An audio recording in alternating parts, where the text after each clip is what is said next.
حدیث موجود ہے حضور صلی اللہ علیہ وسلم کی تشویق کے ترجمے میں، حضرت مالک لائے ہیں اسے ان مولا ابی بکر ابن عبد الرحمن ابن ابی صالح سمان عن ابی ہریرہ ان رسول اللہ صلی اللہ علیہ وسلم قال من اغتسل یوم الجمعہ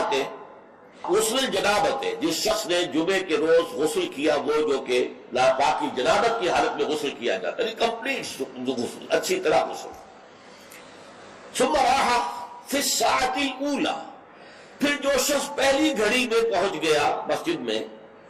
فکأنما قرب بدغۃ،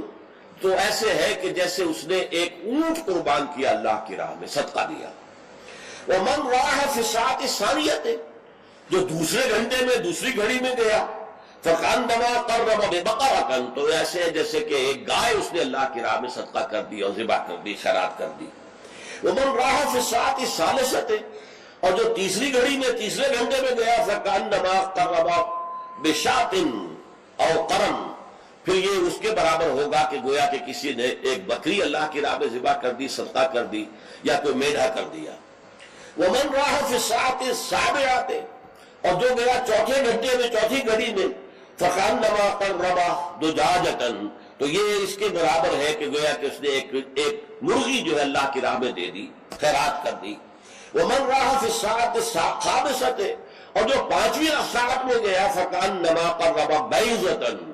تو وہ ایسے ہے گویا کہ اس نے ایک انڈا اللہ کی راہ میں خیرات کر دیا۔ فإذا خرج الامام، تو جب امام نکل آئے،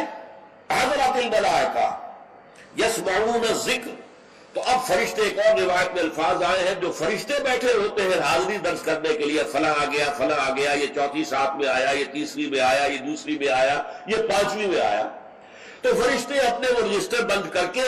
اور وہ خود الذکر، یعنی وہ جو امام خطبہ دیتا وہ الذکر ہے، اس خطبے کی طرف وہ ہمتن متوجہ ہو جاتے ہیں۔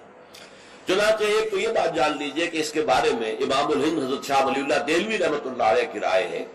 کہ اس سے مراد یہ نہیں ہے کہ فجر کی نماز کے بعد طلوع آفتاب کے بعد پہلا گھنٹہ، پھر اس کے بعد دوسرا، پھر اس کا تیسرا، پھر اس کا چوتھا، پانچواں، بلکہ یہ زوال کے بعد سے خفیف ساعات ہے، یعنی زوال سے وقت شروع ہوا، سورج جو ہے وہ نصف النہار سے ذرا ڈھل کا لدنو کی شمس، تو اس کے ساتھ ہی جمعے کا وقت شروع ہو گیا، تو اس وقت سے پہلی ساعت، دوسری ساعت، گویا کہ یہاں ساعت سے مراد گھنٹہ نہیں ہے بلکہ کوئی اور لطیف قسم کا پیمانہ وقت کا ہے۔ یہ شاہ ولی اللہ کی رائے ہے جو انہوں نے اپنی مصفہ میں بھی اور مصوہ میں بھی، شاہ ولی اللہ کے نزدیک بڑی اہم کتاب جو ہے حدیث کی وہ موطا ہے، انہوں نے اس کی ایک شرح فارسی میں لکھی ہے اور ایک شرح عربی میں لکھی ہے،